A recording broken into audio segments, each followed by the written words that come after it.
in the book, Tracey and I talk about, let me just explain a little bit about, I think maybe just a taste of how the book is put together.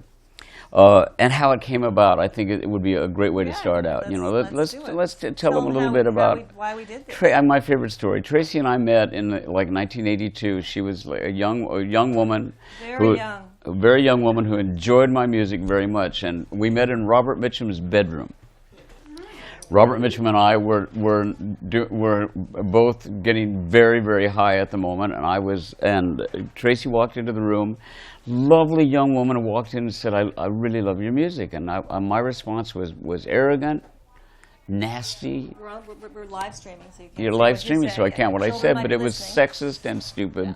And she spun on her heels and walked out of the room a Neil Diamond fan. Still am.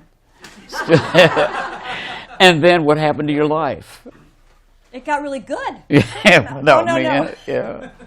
Time goes on. Well, yeah, I got married, I grew up. I always liked Paul's music. I will say that I started listening to Paul when I was really young, because, I'm quite a bit younger than he is, as you can tell. And so I did that, and I got married, and I had a difficult marriage.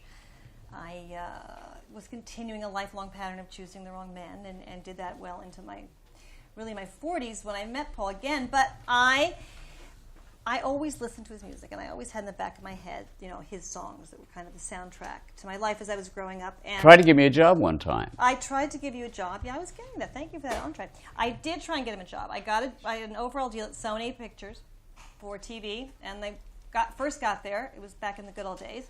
And they said, "What do you want to do?" And I said, I would love to write a TV show for Paul Williams. Now, where this came from, I don't know. I guess I still remember the music or something. Or maybe I wanted to prove to him he should not have been rude to me in Robert Mitchum's bedroom. And they said, well, if you can load the cocaine truck back up to the lot, you can do a show for him, which was a definitive no. So I went and did a show for Alex Rocco, who didn't have a drug problem at that time. But we sort of fast forward. It's really interesting because that guy who wrote that article on you had to come back. You had to come back sort of after you got sober in 2001. Yeah, well, I got sober in 1990, but in 2001 How life comes full circle, though, in terms of that guy that we met yesterday. That's a really interesting story. It is an interesting story. The gentleman wrote a story that I was in 2001. I was 11 years sober. I was returning to New York to perform at Feinstein's, and this gentleman wrote a story about it. You saw it and came to see. Now I know his name is George Gurley. I never knew it till yesterday, but I read that Paul Williams was coming to perform in New York, and I said to my husband, I said, we have to go hear Paul Williams. I love Paul Williams. He goes, really? You never told me you never told me that. What do you mean? I love Paul Williams. So we went to hear Paul, and I wrote him a note afterwards reminding him that we'd met in Robert Mitchum's bedroom many, many years before. And we've been really good friends ever since. So we decided to write a book 20 years later. The quick story of how we went from that to the book is we became great friends. We were looking for something to do and everything, and she has had wonderful friends in recovery. She loves the difference between, for example, who I was. She has recovery envy, is what you used to say. Well, talk about a little bit about your past, though. What you are. My name is Paul, and I'm an alcoholic. And thank you, and an addict, which is a little like saying you're from New York, New York. You don't really need both and all.